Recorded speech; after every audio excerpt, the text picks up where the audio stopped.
What a nice surprise to see that Russell Crowe can do comedy. Kudos, Russell Crowe.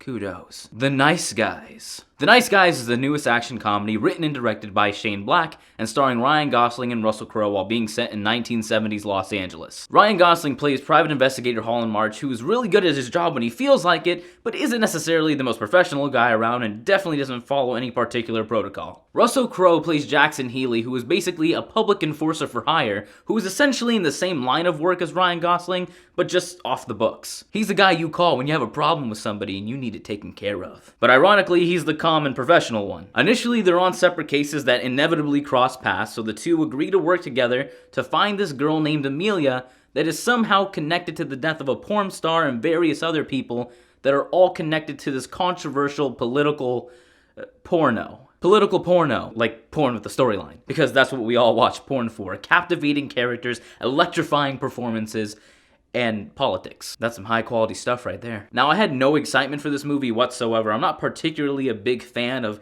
buddy cop movies, and honestly, I thought this movie would flop, and boy was I wrong. This movie has one of the most original premises that I have seen, and is a great revitalization of the buddy cop subgenre. Now, Ryan Gosling and Russell Crowe put this movie on their backs. Their on-screen chemistry and their comedic interplay is off the charts. Two of the best performances from both of these guys, seriously. These characters look really comfortable on screen with one another, which makes their relationship even more fun to watch in comparison to the traditional comedic duos where you have two contrasting personalities. March and Healy are actually very similar, but different enough to provide different perspectives on how to go about their investigation. They are willing to listen to each other rather than just butting heads the entire time. The actress that played Ryan Gosling's daughter in this movie was also really surprising. I thought she was just going to be that stereotypical kid that gets in some type of trouble or danger or gets kidnapped just to add some cheap tension. But that never really happens. She was able to hold her own throughout the entire movie and was actually extremely useful, which was a nice change. Performance-wise, she was solid. Developing, but solid. And then Matt Bomer plays a super calculated, badass hitman, and he's intimidating. But he's barely in it.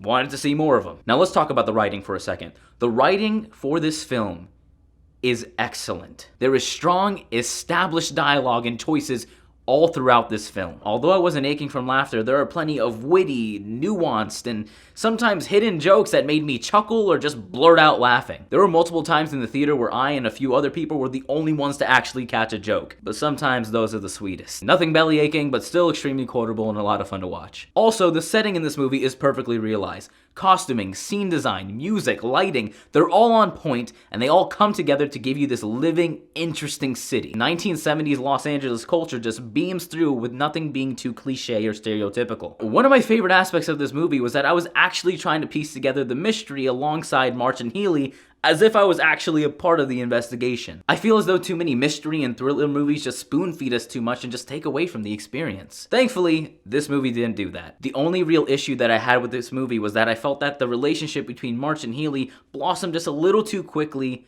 under the initial circumstances. And I wish there would have been some type of greater conflict between the two at some point in the movie, but we never really get that. And although both characters were fully fleshed out and we were provided with an adequate amount of background information, I do wish that Healy in particular was given a little bit more backstory. March essentially had twice as much backstory as Healy because he had a daughter that was able to be used as a vehicle for exposition. Healy didn't have anything like that. However, what's also interesting about this movie is the way that it ends. The way that it ends on top of some of the loose strings throughout the film just screams possible sequel to me. And if there was any duo that I'd want to see more of, it would be this one. Guys, at the end of the day, this is one of the most original, engaging, and intelligent films of this year, and it blew away any of my expectations out of the water. And this is exactly why I'm gonna give The Nice Guys an 8 out of 10.